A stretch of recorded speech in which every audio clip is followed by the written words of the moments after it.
하루는 니고데모가 주님을 찾아왔습니다. 그는 유대 지도자였습니다. 성경을 전문성 있게 가르치는 선생이었습니다. 그런데 한밤중에 주님을 찾아왔습니다. 사람들의 시선을 피하기 위해 그런 것 같습니다. 속에서 꿈틀거리는 영적 파동을 잠재울 수 없었기에 밤에 몰래 주님을 방문했던 것 같습니다. 그런 그에게 예수님은 중생의 절대적인 필요성을 말씀하십니다. 사람이 거듭나지 아니하면 하나님 나라를 볼 수 없다고 주님은 말씀하셨습니다. 우리 기독교 신앙에 있어 중요한 용어가 있다면 그중 하나는 단연코 거듭남입니다. 중생과 같은 말입니다. 이외에도 새로남, 신생, 새 생명, 새로운 출생과도 같은 내용을 전하는 용어들입니다. 그런가 하면 회개, 믿음 또한 매우 중요한 말입니다. 그리고 죄사함, 구원 모두 중요한 용어입니다. 여러분, 기독교를 기독교 되게 하는 것이 무엇이겠습니까? 그것은 죄사함입니다. 기독교를 타종교와 구별짓는 게 무엇이겠습니까? 병고침 아닙니다. 돈 잘 벌고 공부 잘하고 아닙니다. 물질, 명예, 권력 아닙니다. 이것들은 모두 그리스도 신앙의 본질과 무관합니다. 불교에서도 병고침이 일어납니다. 예수 안 믿어도 돈 잘 벌고 잘 사는 사람들 많이 있습니다. 예수 안 믿어도 공부 잘하는 사람 셀 수 없이 많고 축구 경기에서 우승하는 나라들 또한 매우 많습니다. 그러면 은사는 어떻습니까? 거짓 기독교 신자들에게서도 여전히 은사는 나타납니다. 마태복음 7장에 보면 주님의 이름을 사용해서 선지자 노릇도 하고 주의 이름으로 귀신을 쫓아내며 주의 이름으로 많은 권능을 행한 사람들을 향해 주님이 하시는 말씀이 있습니다. 마지막 심판 때의 말입니다. 그때에 내가 그들에게 밝히 말하되 내가 너희를 도무지 알지 못하니 불법을 행하는 자들아 내게서 떠나가라. 이들에게는 분명 은사는 있었습니다. 하지만 은혜는 없었습니다. 구원은 선물입니다. 은혜입니다. 은혜는 절대 필요한 것입니다. 은혜는 절대적으로 필요합니다. 성령으로 거듭나 주님을 주님으로 몰라보고 내가 스스로 주님 되어 살아온 죄를 회개하고 구원자 예수님을 주님으로 모신 적이 있어야 하는데 이것이 결코 없었던 이들에게 주님은 분명하게 또 단호하게 말씀하십니다. 도무지 알지 못한다고. 불법을 행하였으니 즉 불법을 사함받고 나의 의가 있어야 하는데 그것이 너희에게는 없으니 너희는 내 백성이 나와 함께 거하는 저소에 못 온다고 하십니다. 은사가 구원을 주지 못합니다. 은혜가 구원을 줍니다. 그래서 여기 결정적인 차이가 있습니다. 다른 종교에는 없고 거짓 기독교 선생들에게도 없는 것, 오로지 참된 기독교 신앙에만 있는 것, 그것은 바로 은혜입니다. 그리스도 신앙에만 나타나는 것, 은혜입니다. 여러분, 기독교에만 구원이 있습니다. 그리스도 신앙에만 죄 용서가 있습니다. 구원이라 할 때 가난과 배고픔, 질병으로부터의 구원을 뜻하지 않습니다. 구제는 매우 중요한 것이지만 기독교는 구제로 그 강조점을 다하지 않습니다. 다음의 질문이 또 중요한데 구원이라 할 때 과연 무엇으로부터의 구원인가 하는 것입니다. 죄와 죄의 삭신 사망과 그리고 죄를 짓게 하는 자와 그가 운영하는 나라로부터의 구원입니다. 한마디로 죄로부터 구원입니다. 오늘 본문 앞에 말씀에서 주님은 문둥병자를 고치셨습니다. 주님 손으로 만져주고 주님 입으로 말씀하시니 치유가 곧장 일어났습니다. 그런데 주님은 이 일을 아무에게도 알리지 말라고 단단히 경계하셨습니다. 오늘 본문의 주님은 중풍병자를 고치십니다. 그런데 그에게 하시는 말씀이 매우 인상적입니다. 앞에 본문에서는 자신의 질병 치유 사건을 극구 알리지 말라 하셨습니다. 그런데 본문에서는 적극적으로 자신을 드러내고 계십니다. 병을 고치는 게 쉽습니까? 죄를 사하는 게 쉽습니까? 어려운 질문입니다. 솔직히 둘 다 어렵습니다. 그런데 죄를 사한다는 것은 그것이 내포한 의미가 강합니다. 하나님 외에는 누구도 죄를 사하지 못한다는 인식이 깊게 자리 잡고 있습니다. 하나님이 보내신 구원자 예수님으로서 지극히 당연한 말씀이 당시 종교 지도자들에게는 매우 불편하고 불쾌하게 들렸습니다. 예수를 인정하지 않는 사람들에게 예수가 행하는 모든 것은 하나도 마음에 들지가 않습니다. 앞서 문둥병자 치유에서 보여주셨듯이 주님은 자신이 당시 사람들에게 보편적으로 인식되던 메시아 이미지로 인식되어지는 것을 원치 않으셨습니다. 로마 압제로부터 정치적 해방, 물질적인 풍요를 가져다 줄 말하자면 아래 세상 기준에서 최고조로 이상적이고 영웅적인 인물로 메시아는 받아들여지고 있었습니다. 하나님의 메시아상의 바른 이해는 이미 구약성경에 묘사되어 있습니다. 예를 들어서 이사야 53장의 고난받는 종의 모습입니다. 메시아의 진정한 의미를 소개해 주시는 것이 오늘 본문의 핵심입니다. 아랫 세상 기준에 친숙한 우리 인생들의 잘못되었고 근시안적인 관점을 주님은 바로 잡아주고 계십니다. 한 번은 미국의 목사님 한 분과 천주교 신부, 유대교 랍비, 그리고 감리교 목사 등 종교계 인사가 한자리에 모였습니다. 패널로 초대되었고 미 국영 방송을 통해 중계가 되었습니다. 사회자가 질문합니다. 목사님은 사람이 죽으면 어떻게 된다고 말씀합니까?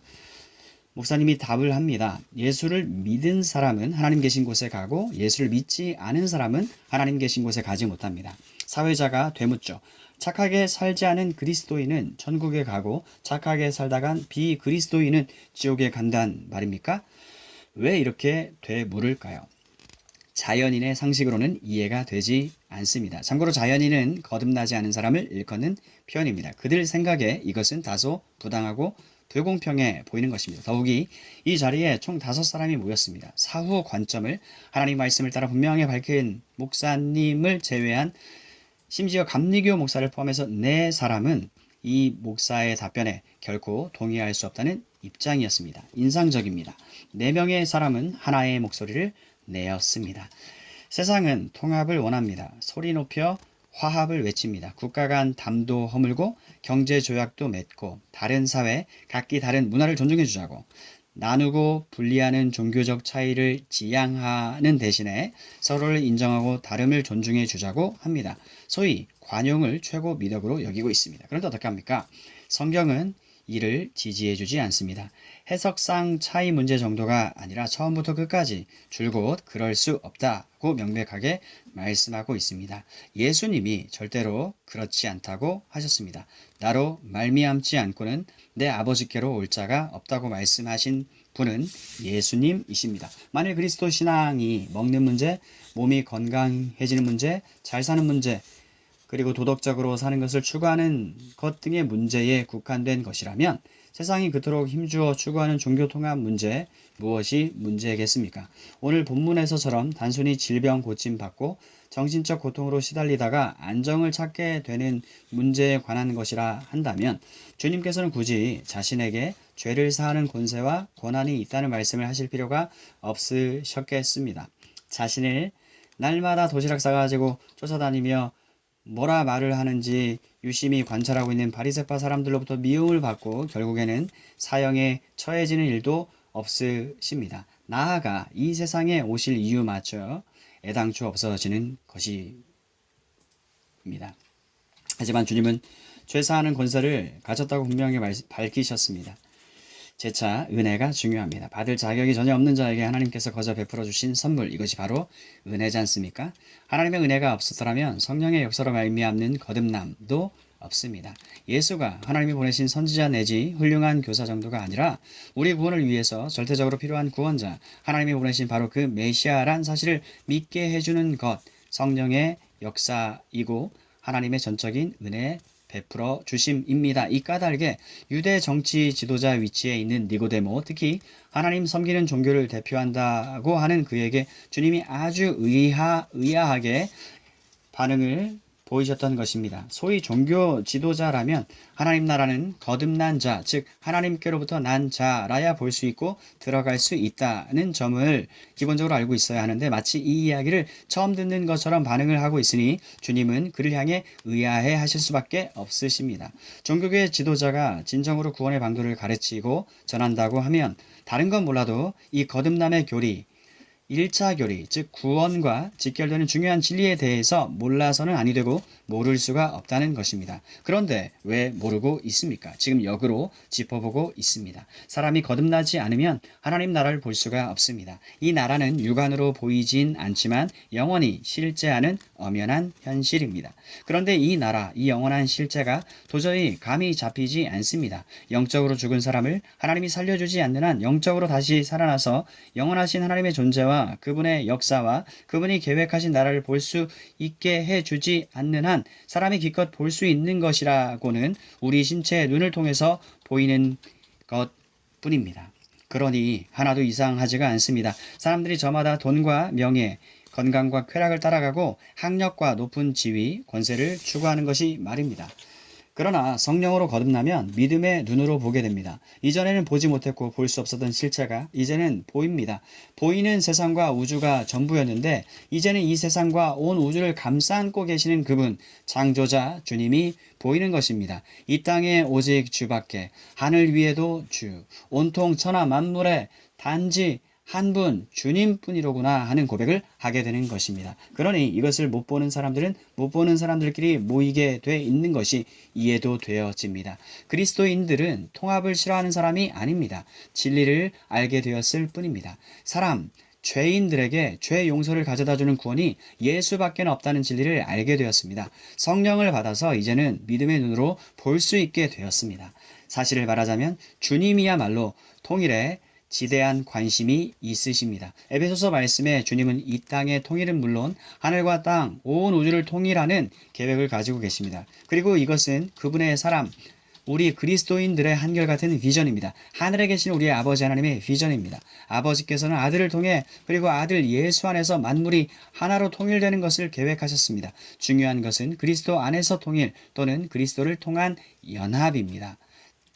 여러분, 바로 제가 그리고 여러분이 물질적 세계관을 가지고 살다가 영 죽을 운명이었습니다. 물질적 가치관을 따라 살며 누릴 수 있는 것이 최선의 구원이라고 여겼었습니다. 하지만 이제 우리는 그것이 사실이 아니라는 것을 알게 되었습니다. 진정한 구원은 하나님 안에 있는 생명을 받아 누리는 것입니다. 이를 위해 아버지는 아들을 내어 주셨습니다. 예수를 하나님이 보내주신 구원자, 즉 그리스도로 믿음으로써 죄 용서와 의롭다함을 받습니다.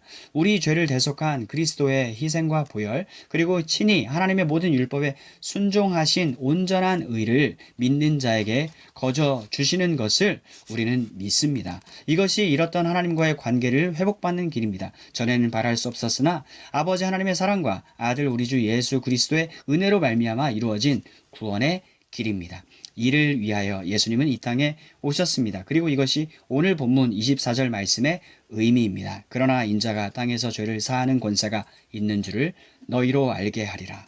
중풍병자를 온전케 하시는 치유의 역사도 대단한데 이 사건을 보는 이들 앞에서 더 이상 분명할 수 없게 주님은 자신이 죄를 사하는 권세를 가지신 분이라는 사실을 온 천하에 천명하셨습니다. 자기가 아버지께서 자기 백성의 죄 용서와 구원을 위해 보냄받은 하나님의 메시아 그리스도라는 사실을 밝히 드러내셨습니다.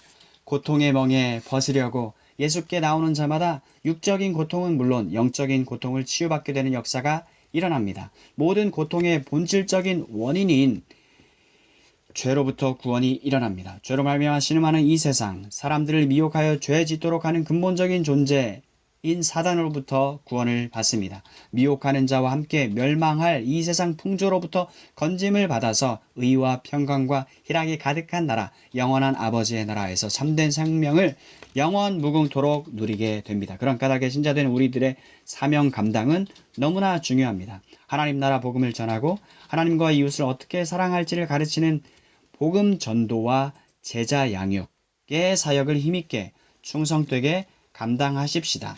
결코 후회함 없을 것입니다. 우리 주 예수 그리스도의 이름으로 오늘 하루도 축복합니다.